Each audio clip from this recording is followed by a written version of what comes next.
Regarde un homme brisé. Regarde-le pleurer aux pieds d'une femme qui ne l'aime plus. Il lui a tout donné. Son temps, son argent, son âme, ses poèmes et ses promesses de fidélité éternelle. Et pourtant elle s'en va. Elle s'en va vers un autre qui ne lui a rien promis, qui ne l'écoute pas toujours et qui ne la place pas sur un piédestal. Pourquoi? Parce que cet homme a commis l'erreur fatale de croire que les femmes veulent de la gentillesse. La vérité est plus sombre, plus viscérale et beaucoup plus brutale.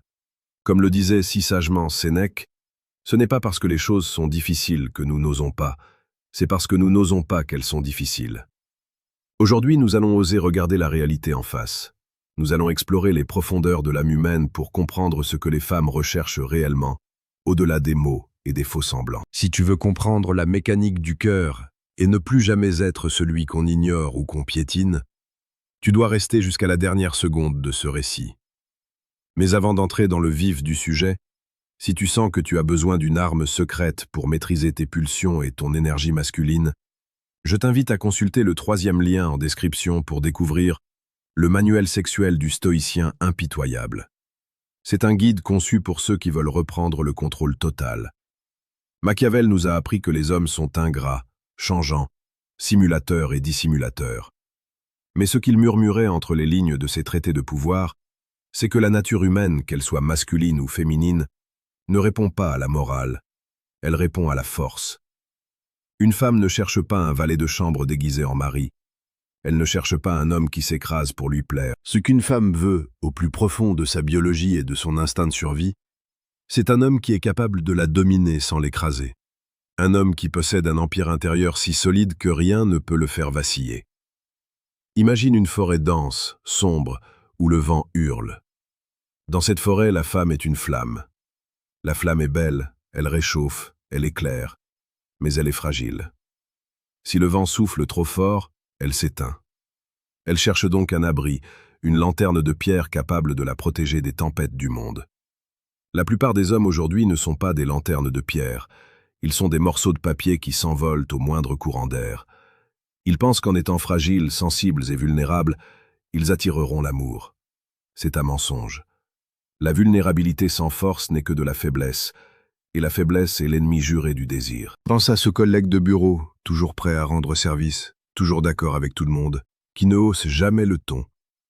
Les femmes l'apprécient, elles lui confient leurs secrets, mais elles ne rêvent jamais de lui la nuit.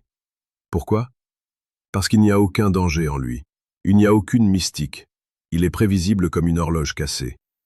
Maintenant, pense à cet homme que tout le monde respecte, celui qui sait dire non, celui qui a des projets plus grands que sa propre vie. Il n'essaie pas de plaire, il est simplement là, présent, massif, indifférent au jugement des autres. C'est lui qui attire les regards, non pas par sa beauté mais par son aura de pouvoir. La nature féminine est attirée par ce qui lui échappe. C'est une vérité cruelle mais nécessaire à entendre. Si tu es acquis, si tu es transparent, tu deviens invisible. Pour être aimé passionnément, tu dois cultiver une part d'ombre. Tu dois être celui qu'elle ne peut pas totalement posséder. Machiavel expliquait que pour être respecté, il valait mieux être craint qu'aimé, si l'on pouvait être les deux. En séduction, cela signifie que tu dois être capable de partir. Tu dois être capable de vivre sans elle. Le jour où elle sent que ta vie ne dépend pas de son sourire, c'est le jour où elle commencera à faire tout son possible pour te voir sourire. Le stoïcisme nous apprend que nous ne devons nous attacher qu'à ce qui dépend de nous. Ton caractère dépend de toi. Ta discipline dépend de toi. Ton corps et ton esprit dépendent de toi. L'opinion d'une femme à ton égard ne dépend pas de toi. Pourtant, c'est en te concentrant exclusivement sur toi-même que tu deviens magnétique. C'est le paradoxe de l'existence. Plus tu cherches à capturer un oiseau, plus il s'envole. Reste assis, calme, puissant, et l'oiseau viendra se poser sur ton épaule.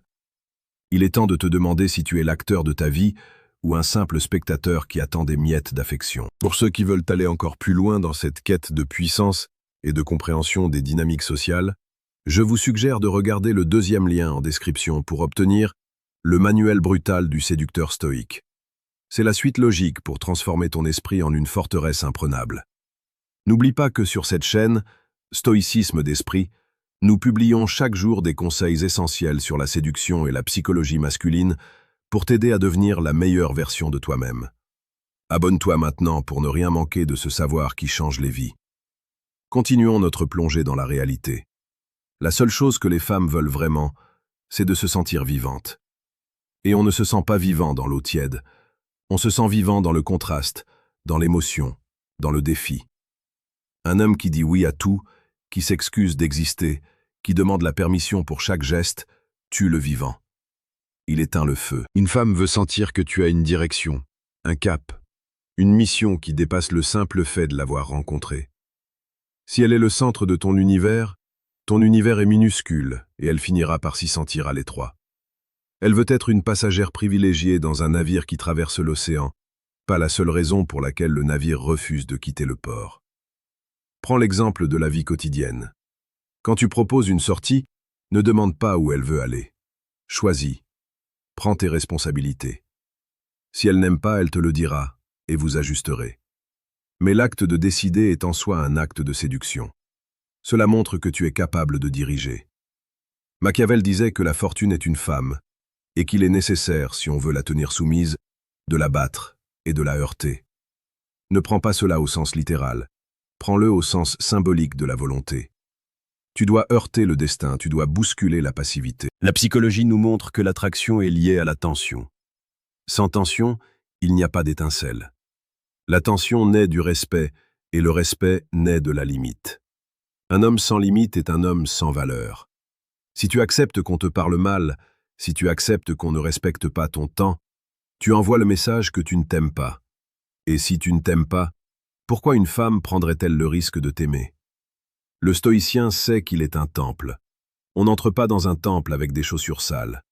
Tu dois fixer les règles de ton propre respect. C'est cette rigueur envers toi-même qui fera naître chez elle un désir profond et sincère. Il y a une forme de romantisme brutal dans cette vision. C'est le romantisme de l'authenticité. On ne te demande pas de jouer un rôle ou de porter un masque de méchant. On te demande de retrouver ton centre de gravité. Quand tu es en paix avec ta propre solitude, quand tu es capable de rester seul dans une pièce sans ressentir d'angoisse, tu deviens dangereux. Dangereux parce que tu es libre. Et rien n'est plus séduisant pour une femme qu'un homme libre. Un homme qui n'a pas besoin d'elle pour être entier, mais qui l'a choisi pour partager sa plénitude. Regarde autour de toi. Les couples qui durent et où la passion reste intacte sont ceux où l'homme a gardé sa part de mystère et d'indépendance. Les couples qui s'effondrent sont ceux où l'homme est devenu une extension de la femme, un accessoire de mode ou un fournisseur de confort sans âme. Ne sois pas ce fournisseur, sois l'événement. Sois celui dont elle se demande toujours à quoi il pense quand il regarde l'horizon en silence. Laisse un commentaire sous cette vidéo avec le mot « puissance » si tu es prêt à reprendre les rênes de ta vie amoureuse et à appliquer ces principes machiavéliens. Je veux voir qui parmi vous est prêt à sortir de la masse des hommes effacés. La vérité est que les femmes ne veulent pas de tes excuses. Elles ne veulent pas de tes explications interminables. Elles veulent ta présence, ta force et ta protection. La protection ne signifie pas seulement te battre dans la rue, c'est la protection émotionnelle. C'est être le rocher contre lequel les vagues de ses doutes et de ses peurs viennent se briser. Si tu es aussi instable qu'elle, tu ne lui sers à rien. Elle a besoin de ta stabilité, de ta froideur stoïque face au chaos. C'est dans ce calme souverain que se cache le secret de la séduction éternelle. Chaque jour, le monde essaie de te domestiquer. On te dit d'être plus doux, plus malléable, plus prévisible. On te dit que la masculinité est un problème. C'est un piège. La masculinité n'est pas le problème, elle est la solution. C'est l'énergie créatrice qui construit les ponts, qui protège les familles et qui inspire l'amour le plus profond. Sans elle, le monde est un désert de grisailles. Ne laisse personne éteindre ce feu en toi. Cultive ta force, cultive ton esprit, et tu verras que les femmes ne chercheront plus à te quitter, elles chercheront à mériter ta place à tes côtés. Pour conclure, souviens-toi que la vie est courte. Tu n'as pas le temps de mendier l'attention de ceux qui ne te voient pas. Deviens l'homme que tu aurais voulu suivre. Deviens celui qui n'a besoin de personne mais que tout le monde veut avoir. C'est là que réside la véritable victoire. Machiavel n'était pas un monstre, c'était un réaliste. Sois un réaliste. Regarde le monde tel qu'il est, pas tel que tu voudrais qu'il soit. Agis avec détermination, aime avec intensité mais sans dépendance, et marche la tête haute vers ton destin. Tu es né pour dominer ton propre monde. Ne l'oublie jamais. Le chemin est devant toi, et il commence maintenant. Sois fier, sois stoïque, sois impitoyable avec ta propre faiblesse, et le reste suivra naturellement.